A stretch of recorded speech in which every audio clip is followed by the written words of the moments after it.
بسم اللہ الرحمن الرحیم۔ دوستو، ہم بستری کرتے وقت یہ 5 غلطیاں بھول کر بھی نہ کریں۔ دوستو، اس ویڈیو کو میاں بیوی پوری ضرور دیکھیں اور اس ویڈیو کو ہر وہ نوجوان دیکھے جس کی شادی ہونے والی ہو یا پھر جس کی شادی ہو گئی ہو۔ دوستو، اس ویڈیو کو پورا ضرور دیکھیں اور جتنا ہو سکے زیادہ سے زیادہ اپنے دوستوں کے ساتھ شیئر کریں تاکہ اگر وہ یہ غلطیاں کرتے ہیں تو وہ نہیں کریں گے اور گناہ سے بچ جائیں گے۔ تو آئیے جانتے ہیں میاں بیوی کے تعلق سے ہم بستری کے کچھ ایسے مسئلے مسائل ہیں جن کا جاننا ان کو بے حد ضروری ہے، مگر ہم جانتے نہیں کیونکہ دینی کتاب ہم لوگ پڑھتے نہیں اور عالم سے پوچھنے میں ہمیں شرم آتی ہے۔ مگر عجیب بات ہے، مسئلہ پوچھنے میں تو ہمیں شرم آتی ہے، لیکن وہی غیرت اور وہی شرم اس وقت کہاں مر جاتی ہے جب دلہا اپنے دوستوں کو اور دلہن اپنی سہیلیوں کو اپنی پہلی رات کی پوری کہانی سناتے ہیں۔ خیر، یہ سب دنیاوی باتیں ہیں، ان سے ہمیں بچنا چاہیے۔ ہم بستری کے تعلق سے کچھ ایسے کام ہیں جو ہمارے گھر کی خوشیوں کو اجاڑ دیتے ہیں اور ہماری اولاد کو تباہ و برباد کر دیتے ہیں۔ ان کاموں سے ہمیں بچنا چاہیے۔ آئیے اب جان لیتے ہیں ہم بستری کے کچھ خاص مسئلے مسائل۔ دوستو، کیا مرد کو اپنی عورت کی چھاتی کو منہ لگانا چاہیے؟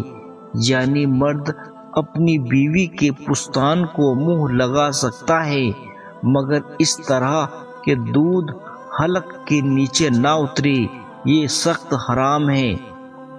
دوسرا مسئلہ جانتے ہیں، مرد عورت کو ایک دوسرے کے سطر کو دیکھنا یا چھونا جائز ہے، مگر حکم یہی ہے کہ مقام مخصوص کی طرف نہ دیکھے۔ اس سے نیسیا کا مرض ہوتا ہے اور آنکھوں کی روشنی بھی کم ہو جاتی ہے۔ اس کی دلیل دسو مختار میں دیکھی جا سکتی ہے۔ آئیے دوستو اگلا مسئلہ جانتے ہیں۔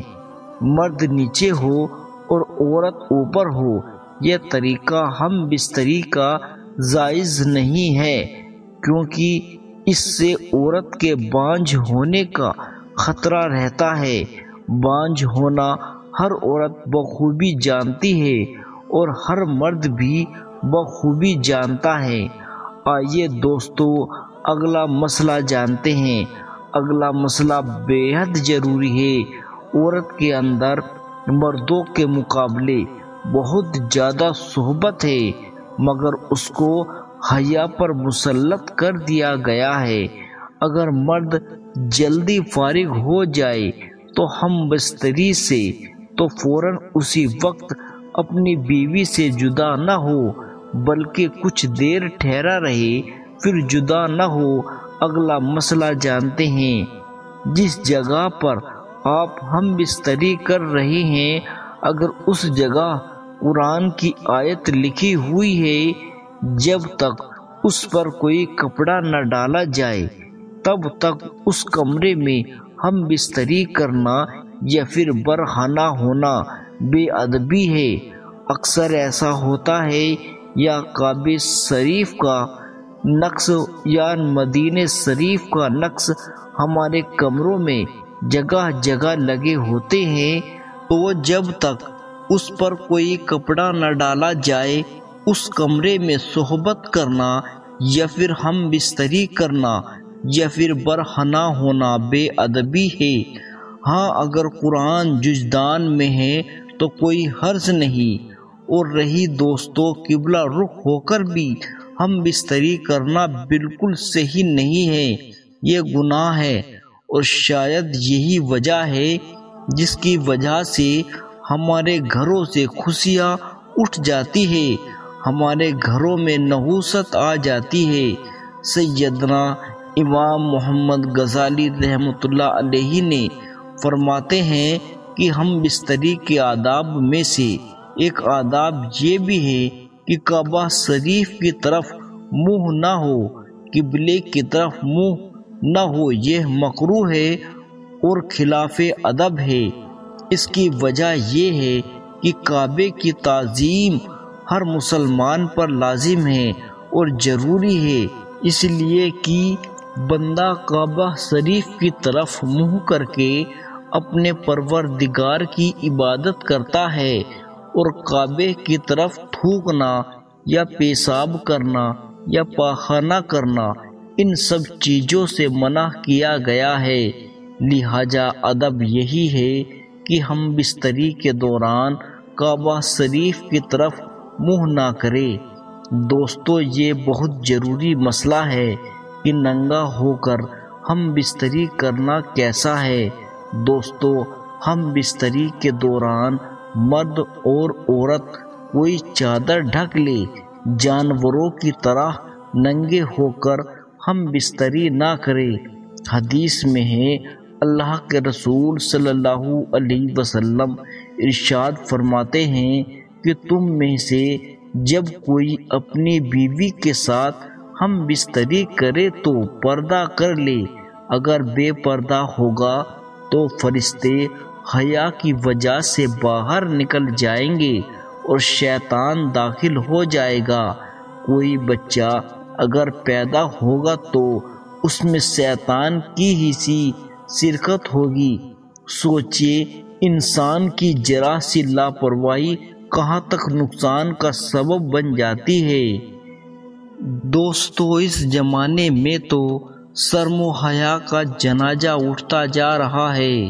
اس کی سینکڑوں وجوہات میں سے ایک یہ بھی وجہ ہو رہی ہے کہ مباشرت ننگے ہو کر کی گئی اور اس کا اثر نسلوں میں آیا۔ نتیجہ یہ ہے کہ شرم و حیا کو موجودہ نسل نے زندہ کر دیا ہے۔ ہم بستری کے دوران شرمگاہ کو دیکھنا یا چھونا کیسا ہے، اس کے بارے میں ہم آپ کو تفصیل سے بتاتے ہیں۔ میاں بیوی کو صحبت یعنی کہ ہم بستری کے وقت ایک دوسرے کی شرمگاہ کو دیکھنا، چھونا جائز ہے، بلکہ نیک نیتی سے ہو تو مستحب ثواب بھی ہے۔ مرد اپنی بیوی کے ہر حصے کو چھو سکتا ہے اور بیوی بھی اپنے شوہر کے ہر حصے کو چھو سکتی ہے، چاہے وہ صحبت کے دوران ہو یا صحبت کے بعد۔ لیکن ہم بستری کے دوران ایک دوسرے کی شرمگاہ کو نہیں دیکھنا چاہیے، کیونکہ اس سے بچنا ہی مستحب ہے۔ حضرت عائشہ صدیقہ رضی اللہ تعالی عنہا ارشاد فرماتی ہے، حضور کا وصال ہو گیا مگر انہوں نے نہ میری شرمگاہ دیکھی نہ میں نے آپ کی شرمگاہ دیکھی۔ ایک حدیث شریف میں حضرت عباس رضی اللہ تعالی عنہ نے ارشاد فرمایا، تم میں سے جب کوئی اپنی بیوی کے ساتھ ہم بستری کرے تو شرمگاہ نہ دیکھے، اس سے آنکھوں کی بینائی چلی جاتی ہے۔ بہرحال ہمیں ہم بستری کے وقت بہت ہی احتیاط برتنی چاہیے اور جو سنت طریقہ ہے اسے اپنانا چاہیے۔ جیسا کہ فرمایا گیا ہے، حمل ٹھہرے تو جو بچے کی پیدائش ہو، جو چاہے لڑکا ہو یا لڑکی ہو، اس کے اندر شرم مسلط ہو اور وہ بچہ اور بچی اپنے گھر میں آ کر برکتوں کا ذریعہ بنے، اس کے ساتھ شیطان شریک نہ ہو، تو ان باتوں کا خاص خیال رکھے۔ اور جب بھی ہم بستری کریں، ہم بستری کی چھوٹی سی دعا اس کو یاد ضرور کر لے۔ اگر یہ دعا آپ لوگوں کو یاد نہ ہو تو آپ لوگ بسم اللہ شریف کو پڑھ کر ہم بستری شروع کریں، اور بہتر طریقہ یہ ہے کہ ہم بستری سے پہلے، سطر کھولنے سے پہلے، یعنی کہ کپڑے نیچے کرنے سے پہلے ہی آپ لوگ بسم اللہ شریف پڑھ لیا کریں۔ اس سے بھی بہتر طریقہ یہ ہے جب آپ لوگ کمرے میں داخل ہو رہے ہوں تو ہم بستری کی نیت ہو تو کمرے سے باہر ہی آپ بسم اللہ شریف پڑھ لیں، جس سے کہ شیطان جو ہے جو آپ کے ساتھ کے اندر ہم بستری میں شریک نہ ہوگا۔ دوستو، مجھے امید ہے کہ آپ کو ہم بستری کے مسئلے مسائل سمجھ میں آ گئے ہوں گے۔ دوستو، اگر آپ چینل پر نئے ہو تو چینل کو سبسکرائب کر دیں اور ویڈیو کو لائک کر دیں تاکہ جب بھی ویڈیو ڈالوں اس کا نوٹیفیکیشن آپ کو مل جائے۔ دوستو، ہم بستری کے وقت کی یہ دعا بھی آپ سن لیجئے۔ جب بھی آپ اپنی بیوی کے ساتھ ہم بستری کریں تو اس دعا کو ضرور پڑھ لیں۔ آئیے جانتے ہیں۔ بسم اللہ اللہم جنب الشیطان وجنب الشیطان ما رزقتانا۔ اس دعا کو آپ ضرور پڑھ لیں، انشاءاللہ شیطان سے آپ بچے رہیں گے۔ آپ کی جو ہونے والی اولاد ہے وہ بھی شیطان سے بچے گی۔ آپ کی اولاد با حیا بری باتوں سے ہمیشہ بچی رہے گی۔ آپ کی جو اولاد ہوگی وہ نیک ہوگی۔ تو اس دعا کو ضرور پڑھیں اور اس ویڈیو کو دل کھول کر زیادہ سے زیادہ شیئر کریں۔